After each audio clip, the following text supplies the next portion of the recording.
guys, welcome back. So today's video is my second installment in my getting comfortable with color series I'm doing. So I have to go pick up Janine from school in 15 minutes, so I'm gonna hurry up and do this intro. Don't mind my long underwear shirt. I'm bringing Janine ice skating today. That's what she wanted to do, and I'm going to freeze my butt off, so long underwear it is for me. I came up with this pretty comfortable and fairly simple look to do for you guys. I used a little color theory in this. I wanted to do some kind of like goldy colors on the top and bring down some pretty like purpley reddish violet colors. So I did use some of the colors that we used last time. Like I said before, I'm going to try to, ooh, almost got away from me. I'm going to try to build upon this palette. I did add 3 more colors this time around, and eventually they're going to come full circle and we're going to do like a really vampy, smoky, colorful eye for fall using all of these colors, and a few more looks too. I did want to mention too, I know I just saw a comment, someone was telling me that they liked the last look, but it wasn't really appropriate for work. Actually, she's awesome. She used to work in the Peace Corps, and she was like in Fiji, which is awesome. I totally agree, guys. I don't ever wear color to work. Just because, like it or not, it's not very professional to be wearing like bright purples or even deep plums and things on your eye in the majority of fields. The makeup I did for my work makeup look in 15 minutes, that's what I do every single day when I have outside appointments. This is really going to be stuff for you to do at night to try to like dip your toe into that color pool. And what you're doing is you're going to be conditioning yourself to see yourself that way. It helps you accept it, and then you don't feel like you look so odd when you try something else. So it's kind of warming up to get to the more intense and colorful looks that we're going to do that otherwise you might put on and be like, I look like Crayola just like did something nasty on my face. So we're going to be doing it in pieces. This technique here is basically the same. We're using some different colors, the same as last time, except this time we did some different color on the lower lash line, which is actually one of my favorite things to do. And I feel like starting here with this deep plum burgundy color, it's not too far off from brown, but it still has some color in it. If this top maybe is too much for you too, start with a very matte gold eyeshadow, and that will help a lot too. It's kind of like a gold with like a mustard yellow on top, mustard yellow brown, and we have some beautiful plum underneath. So I'm going to try to leave pictures in the bottom of the screen here. I'm just kind of illustrating and highlighting the part of the eye that I'm talking about to see if that's a little more helpful as well for you guys. Let me know what you think about that below, if you like it or if you think it's just unnecessary because I'm showing. I have the side of my eye done to, again, save time. That's what I'm going to do in these series. I'm always going to have one done. So first I'm going to prep my eye. We've talked about why that's really important. I'm going to use my Urban Decay primer potion, just dot some of that on, and I use this P80 to blend that in just because I have Dragon Lady nails. And that's important because it sets the base, it prevents them from creasing, and it really gives the shadow something to hold on to.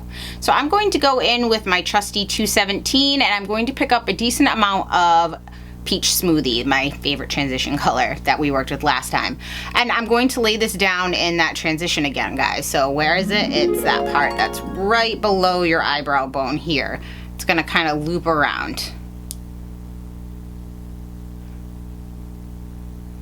And we're just gonna put that down so these other shadows that we put on top of it have an easier time of blending. So touch your brush to this back part of your eye first, and then, because that's where you want the concentration of the color, and then you just bring it around. Once you pick up a good amount of product that first time, kind of swirling it around, you don't need to pick up more. And for those of us with hooded eyes, I'm gonna try to look in the camera while I do this.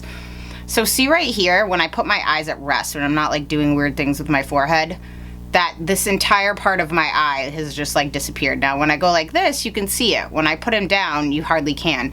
So I want to make sure that I do it with my eyes at rest and that I bring it over and that you can see that color. Otherwise it's going to be pointless. So the shape I kind of go for with my hooded eyes is I kind of go for like a swirl out and then kind of coming back down. So like an exaggerated eye shape. So there, we have the transition down. Next one of the colors I added is this Desert Sands. This is like a really pretty mustard brown color, I'd call, like a yellow based brown. If you have MAC's Uninterrupted, this is the dupe for that. What I'm gonna do is pick that up on the same 217 brush, and now I'm gonna focus this into my crease. So not the transition, right below that. So I'm gonna touch it to the outside of my eye and I'm going to drag it over. Remember, do like R shapes at first. When you put your brush down, if you're gonna go down and over, a lowercase r. And then after you get the majority of that product down, you wanna bring it over. So right in here. When your eye is open, that fold in your eye is what the crease is. So you just bring that all the way over and just go back and forth.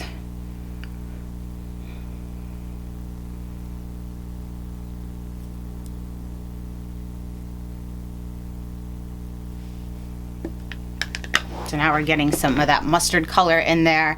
Now I'm gonna clean off my brush and my color switch and just make sure I'm going back over that area. Again, all I'm doing is making little circular motions. We're just trying to make sure that we have a gradient blown out look. You don't want a harsh shelf of color. This is almost best in a way sometimes, the eye look I'm doing right now, if you go in and just kind of swirl it all over. So if you can see here, I think it's given it a good base of color. So you can use your MAC 217 if you want for this, but I'm going to use a flat shader brush. So when you hear that too, this is what a flat shader brush looks like. It's really thin, it's stiff bristles, and it picks up product and just places it back down without absorbing too much of it. Natural hair bristles like the one I was just using can eat some of it up. So this gold shade right here is Casino by Makeup Geek, and I got this in the Vegas Lights palette, but she does sell it individually. I'm going to pack that on the brush and I'm going to focus that all over my eyelid. So your mobile lid is all the way up until where that fold happens, where the crease is. So we don't want to put it in the crease, we just want to put it everywhere below that. Because if you put it in your crease and you start blinking, you could get that transferring.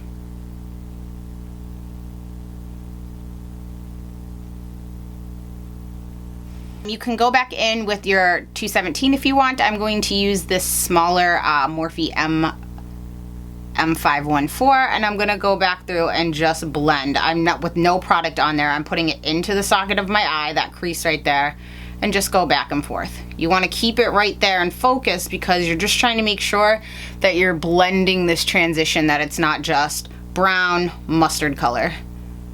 You wanna make sure that you're blending it. Another shadow I'm going to add is this beautiful brown color. This is Mocha by Makeup Geek. All these shadows that I'm kind of building on, guys, will leave you with a beautiful collection if you get them slowly but surely as we go on. So this is just a beautiful deep brown color, and what I want to do now is I want to create some depth on the outside of this eye, kind of like I did here where you see it gets darker.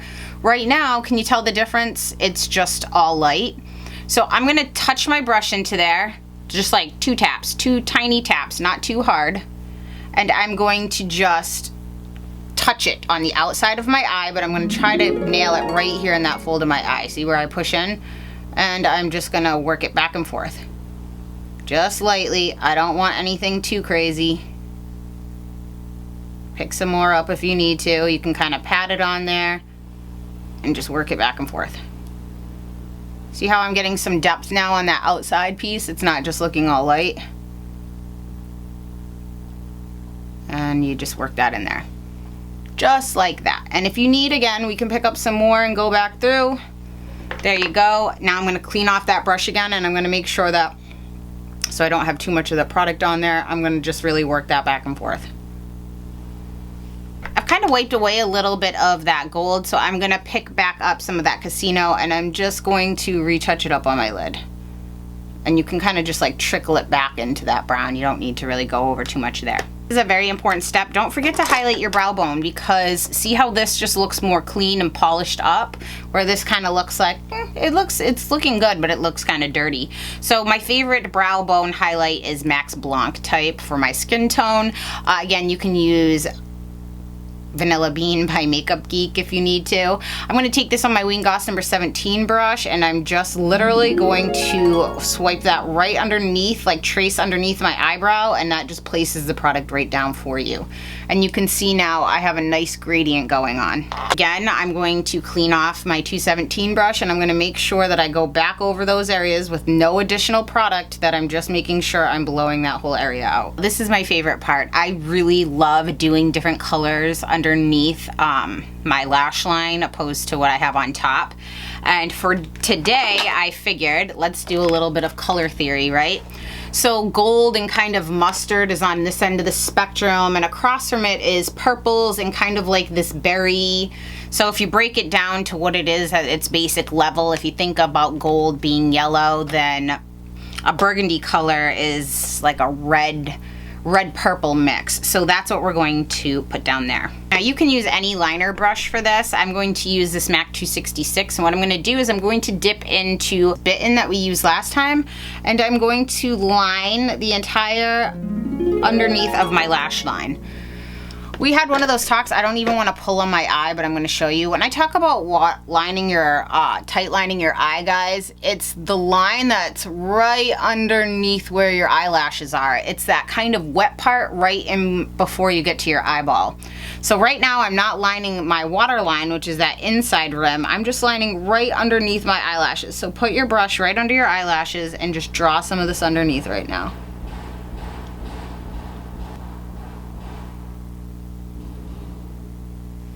I really like this brush for smoking out my lash line.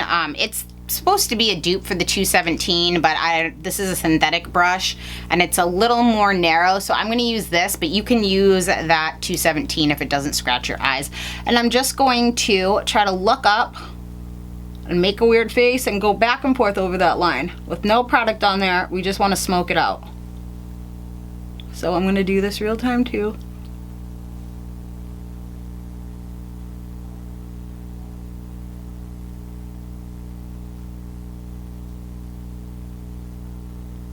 Weird face, right? Now I'm going to go back through with that brush and pick up, I believe this is Burlesque right here, which is that shimmery shade we used last time, and I'm going to go back over that line too.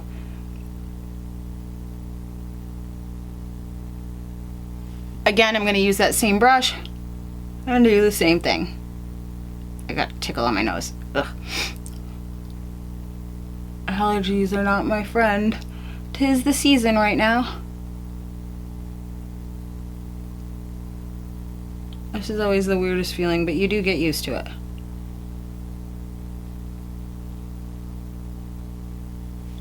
Now I'm going to go in with a little more of that Burlesque, and I'm going to make sure I'm packing it right on my lash line because I want to deepen that color up. Now we want to highlight the inside of our eyes. I was trying to stick with mostly Makeup Geek eyeshadows, and I even tried to bring the gold that's up on my lid around, but I just wasn't liking the way it was looking. So what I recommend is, I mean, you want to use things kind of in the same family, but that have different qualities, like the MAC Melon pigment. And this is a beautiful gold color, but it has like reflexive, like a green in here and almost like a little bit of like a peachy color. This stuff can be messy to work with, so I'm going to touch my Real Techniques brush in there. Well, you see I got a bunch on there, and touch it on the back of the cap and kind of like stamp it in there like this, because I don't want it to have a ton of fallout and all over the place. And I'm going to fit that in the corner of my eye. See how that gives a beautiful highlight? Let me touch this one up a little more. See how it kind of has, like, since it has some peachy color, it kind of pulls in this and the gold up top here. I'm going to go through with my eyelash curler and curl my eyelashes. Now I'm going to go through and coat my bottom lashes with mascara. I use my Blank eyelash primer because it helps extend my eyelashes down here. Then I'm going to go over with my MAC Giga Black, and you know what? I should have put the glue on my eyelashes already, but I didn't, so I'm going to do it right after this. While we're working on this series of building up to color, I'm going to do an eyelash video in a little bit, but again, I'm going to keep it this is as natural as I get for me. These are the Ardell Demi Wispies, and I am putting a thin coat of Duo adhesive on there. Just want to do a little line, and I'm going to set that down on my table while I finish my mascara. You want to give it about 45 seconds again, guys. So I'm going to take my Giorgio Armani, the Eyes to Kill mascara, and I'm just going to put that on the top. And now for this part, I'm going to tight line my eyes. So that is the part right here. Let me try to get closer. When I say tight line, I'm talking about this inside piece right underneath your eyelashes, not lining the top. I'm talking about right underneath your eyelashes that's close to your eyeball. That may seem really gross, but it helps make your eyelashes look thicker, that band there. And I love to do it with this because I don't like sticking pencils on my eye. And this is a soft silicone tip brush.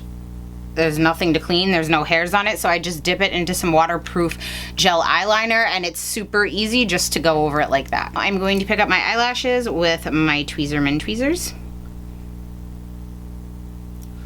And I'm going to just touch them down on the middle of my eye again. And grab the back part, touch it down. You do want to make sure that you don't have any glue left on your tweezers either, or it will stick to them.